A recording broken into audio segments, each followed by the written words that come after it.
dalam 10 atau 15 menit ke depan, saya akan menyampaikan khutbah dengan judul Manusia Raja Tega. Manusia Raja Tega.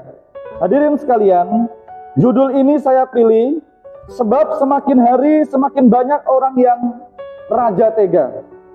Tega menipu orang, dan yang ditipu itu orang miskin juga. Tega membunuh pasangan hidupnya, bahkan dimutilasi, dimasukkan di karung dan dibuang ke laut. Tega mengkhianati pasangan hidupnya, yang pasangan hidupnya sudah memberikan kepercayaan 100%.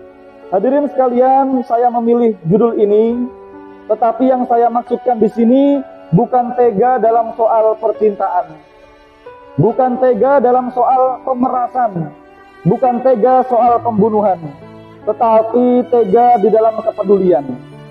Hadirin sekalian, ada ulama besar yang hidup pada abad ke-8 Masehi. Namanya Sufyan Ats-Tsauri. Beliau mengatakan ada 4 sifat manusia raja tega. Ada 4 sifat manusia raja tega. Nomor 1 yang disebut manusia raja tega adalah orang yang berdoa untuk dirinya sendiri. Orang yang berdoa untuk dirinya sendiri.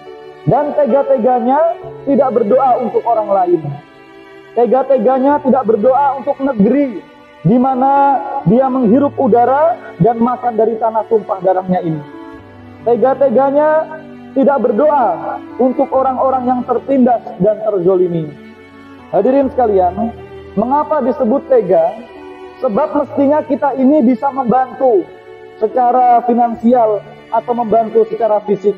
Tetapi kalau tidak bisa, ya sudah, tidak apa-apa. Karena Allah tidak menuntut manusia berbuat lebih dari kemampuannya. Tetapi masa doa saja tidak bisa. Finansial tidak membantu, fisik tidak membantu, pemikiran tidak, doa pun juga tidak.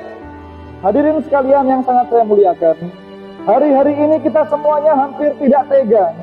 Tidak sampai hati menyaksikan bagaimana anak-anak kecil yang tergeletak meninggal dunia di negara yang terjadi konflik. Kita mestinya menyisipkan doa di setiap sholat kita itu. Kita mendoakan mereka, ya Allah, ampunilah dosa-dosa muslimin wal muslimat di seluruh dunia yang masih hidup maupun yang meninggal. Di setiap sholat kita mendoakan mereka semua. Hadirin sekalian, kita juga prihatin dengan kehidupan kita seperti sekarang ini. Orang dengan mudah mencaci orang, menghina orang, bahkan tega-teganya membuat berita yang palsu untuk menjatuhkan orang. Pada saat seperti ini, kalau bapak-bapak tidak berdoa supaya seluruh bangsa ini mendapatkan hidayah dan petunjuk Allah, maka berarti bapak-bapak bagian dari manusia raja tega. Apa susahnya kita berdoa untuk orang lain, jemaah sekalian? Tidak ada sesuatu yang berat, tidak ada sesuatu yang merugikan kita. Bahkan kalau kita berdoa untuk orang lain, termasuk mungkin saudara-saudara kita yang sekarang lagi kesulitan ekonomi, atau tetangga bapak yang sekarang lagi ada urusan pengadilan itu, atau teman bapak yang sekarang ada urusan perceraian itu, lalu kita cuma diam saja, maka kita termasuk orang yang raja tega. Hadirin sekalian, kalau kita berdoa untuk orang lain, satu keuntungannya semakin kuat iman kita. Sebab Rasulullah SAW mengatakan dalam hadis yang diriwayatkan oleh Imam Bukhari Muslim dari Anas, la yu'minu ahadukum hatta yuhibba li akhihi ma yuhibbu li nafsihi. Jangan bilang iman, jangan mengaku kalian beriman selama kalian tidak mencintai orang seperti kalian mencintai dirimu sendiri. Tidak hanya itu, jemaah sekalian, tidak ada ruginya kita berdoa untuk orang lain. Sebab dalam hadis yang diriwayatkan oleh Imam At-Tirmizi dikatakan, orang muslim seperti bapak-bapak yang terhormat ini, ketika berdoa diijabahi oleh Allah, yang doa itu ditujukan kepada orang lain, dan orang lain itu tidak tahu, sedangkan kita terus berdoa. Kalau bapak mau seperti itu, kata Rasulullah SAW, di kepalanya orang itu ada malaikat yang diutus Allah untuk mengucapkan, wahai Allah, kabulkan doa orang ini, dan ya Allah, orang yang doa seperti ini juga berikan yang sama. Jadi kalau kita mendoakan orang lain, malaikat bilang kita duluan yang dapat. Maka jemaah sekalian yang sangat saya hormati, itu nomor satu. Nomor dua, siapa yang disebut manusia raja tega itu? Manusia raja tega yang kedua adalah orang yang lewat atau melewati kuburan, melewati makam, tapi mulutnya bisu. Mulutnya bisu. Tega-teganya mereka yang dalam kubur itu saja, saudara kita atau mungkin kita tidak kenal, jam itu menjerit-menjerit, minta ampun, tapi tidak bisa minta ampun. Ingin bersedekah, tapi tidak bisa bersedekah. Lalu apa yang diharapkan? Hanya satu, doanya orang yang masih hidup. Bisa saja jam itu sedang disiksa Allah, lalu bapak lewat di depan makam, di depan kuburan, kemudian bapak-bapak berdoa, ya Allah ampunilah dosanya, lipat gandakan pahalanya. Bisa saja jam itu orang itu dibebaskan dari siksa kubur. Sedangkan kebanyakan di antara kita paling banyak diam. Bahkan kita lewat kuburan pun tidak tahu, karena tidak melihat kanan kiri. Yang dilihat adalah HP-nya sendiri, cuma handphone yang terus dilihat. Maka jamaah sekalian, jangan menjadi manusia raja tega. Mulai dari hari ini, ketika kita melewati pemakaman, melewati kuburan, usahakan kita terus mendoakan almarhum-almarhumah yang ada di dalam kuburan itu. Yang ketiga, siapa orang yang disebut raja tega? Yaitu orang yang tega terhadap masa depan dirinya sendiri. Hadirin sekalian, kata Sufyan Ats-Tsauri, raja tega yang ketiga adalah orang yang diberikan kenikmatan Allah besar. Dia bisa membaca Al-Quran, tapi kurang banyak membaca Al-Qurannya.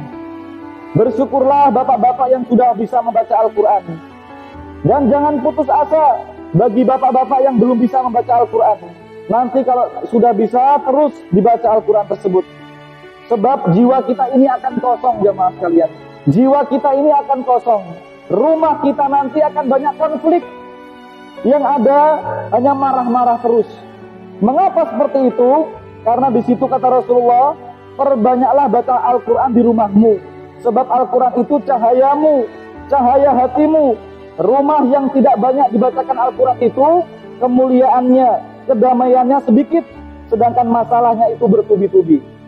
Kemungkinan rumah tangga kita dalam rumah itu kalau sering kacau balau, itu biasanya kurang dibacakan Al-Quran. Jamaah sekalian, mengapa kita tega-teganya kita tidak mengisi ruh kita ini dengan kemuliaan, sedangkan usia kita ini semakin hari semakin mendekati kuburan. Yang terakhir, hadirin sekalian yang sangat saya hormati, siapa orang yang tega berikutnya? Orang yang disebut raja tega yang keempat adalah orang yang diundang oleh saudaranya, diundang oleh temannya, diundang oleh keluarganya, tapi tidak datang tanpa ada alasan yang jelas. Ini yang biasanya sering terjadi. Jadi kalau dapat undangan, kita semua ya tidak datang tanpa ada alasan yang jelas. Kalau ada alasan, tidak apa-apa. Kalau tidak ada alasan, tidak datang, kemudian tidak memberitahu, kasihan mereka ini yang mengundang kita. Apalagi mereka orang-orang kecil, orang yang ekonominya lemah. Lalu dia berkata, iya, saya tidak didatangi karena sekarang orang itu sudah menjadi orang besar. Lalu keluarlah suudzon, keluarlah macam-macam tuduhan, keluarlah macam-macam hal yang kemudian menyebabkan kerenggangan persaudaraan. Maka hadirin sekalian yang sangat saya hormati, inilah khutbah yang bisa saya sampaikan pada hari ini. Dan kita mulai hari ini tidak boleh lagi menjadi manusia raja tega, tetapi manusia yang peduli kepada sesama, manusia yang peduli kepada ruh kita sendiri, keselamatan kita, bahkan keluarga kita. Mudah-mudahan khutbah ini bermanfaat. Alhamdulillahirabbil alamin. Allahumma ghfir lil muslimina wal muslimat wal mu'minina wal mu'minat al ahya'i minhum wal amwat. Allahumma ya Allah, jadikanlah yang mengamini doa ini menjadi orang-orang yang Engkau tempatkan bersama orang-orang yang terhormat ya Allah. Jadikanlah kami semua orang-orang yang selalu ikut berkorban untuk kepentingan syiar Islam. Allahumma ya Allah, jadikanlah seluruh kami semua menjadi orang yang bahagia, menjadi orang yang bahagia di dunia, aman di kuburan kita, dan aman nanti di akhirat nanti ya Allah. Allahumma ya Allah, jadikan seluruh jamaah masjid ini menjadi orang yang Engkau panggil kelak sebelum wafat, Engkau panggil sebagai orang yang suci ya Allah. Engkau panggil untuk berkumpul bersama Nabi-Mu, dan Engkau panggil untuk masuk surga bersama keluarga kami. Allahumma ya Allah, kami mohon Engkau berikan tambahan umur ya Allah. Wa balikna Ramadan, wa balikna Ramadan. Sampaikanlah umur kami di bulan suci Ramadan ya Allah. Bahkan sampai nanti hari raya Idul Fitri, supaya kami ada kesempatan menambah kemuliaan dan memohon untuk mendapatkan ampunan dari-Mu. Allahumma ya Allah, jangan wafatkan kami kecuali kami benar-benar menjadi orang yang baik ya Allah. Jangan wafatkan kami dulu sebelum dosa-dosa kami telah Engkau ampuni semuanya. Rabbana atina fid dunya hasanah wa fil akhirati hasanah wa qina azabannar wa qina azabannar wa qina azabannar walhamdulillahi rabbil alamin.